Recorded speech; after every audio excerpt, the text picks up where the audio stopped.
Hi everyone, my name is Adrienne and I have decided to start recording some videos for you guys about my personal Bible study. One of the things I want to start out with today is my tools.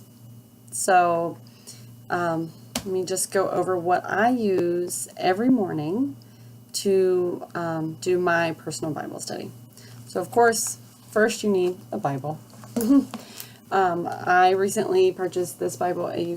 There's no actual title on the front, but it is the Study Bible for Women. It is the Holman Christian Study Bible, and it's a wonderful resource. It's got, I don't know how well you can see this, but it's got notes along the side, as well as typical footnotes. And then there's also things in here like these little doctrine tips and word studies, as well as character profiles and women in the Bible.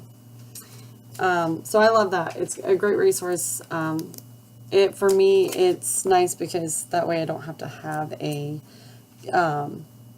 commentary book along with my Bible. So I just use my Bible, and it's got all the commentary stuff on the sides. Another thing that is important, of course, is bookmarks. I usually keep a couple in my Bible or with my Bible study stuff.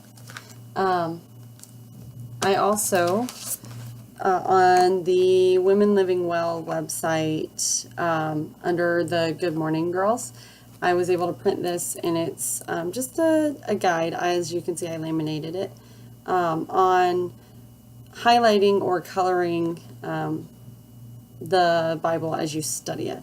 So I use that as a guide, and it's wonderful because it's got multiple colors, and it's got each color has topics, a group of topics within it. And that I can post the link in the comments to that print off, and it's free. And to use that, one of the things I love to do is I ordered these. She also recommends it on that website. They are called Bible Highlighters, and they are highlighters that are not your typical highlighters. They don't use ink. They are like a wax.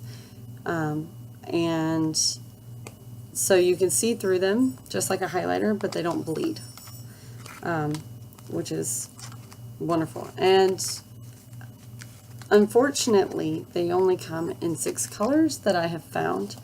And so there's a couple colors on this guide that I have to use colored pencils, and that's pretty simple. I do use my colored pencils for colors and just kind of shade in the section I want in that color.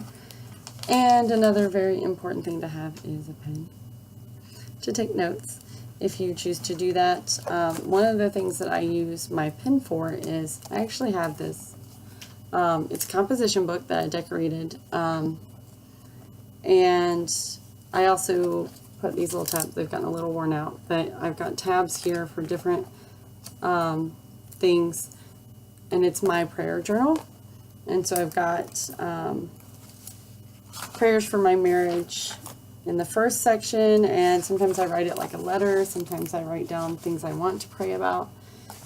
Prayer section for each of my children, for my church, for my small group, and for other things like missionaries we support, and things of that nature.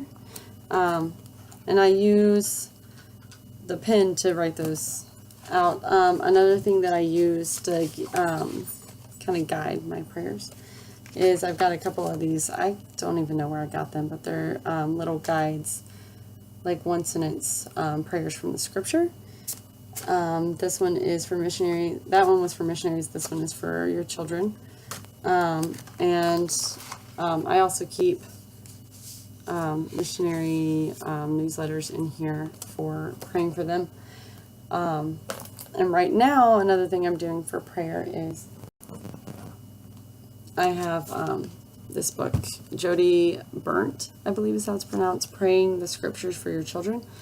And I have journaled those prayers at the end of each chapter. She actually has the blessings from the scripture verses that you can pray for your children. And so that's one of the big tools I also use for my Bible study. So those are all the things I use. I usually spend about 30 minutes or so, depending on how distracted I get, doing that in the mornings. And those tools have really made it so that I am more guided in my Bible study and not just sitting there confused and wondering what should I read. All right, please comment below with any tips you might have for Bible study and tools that you use. Thanks.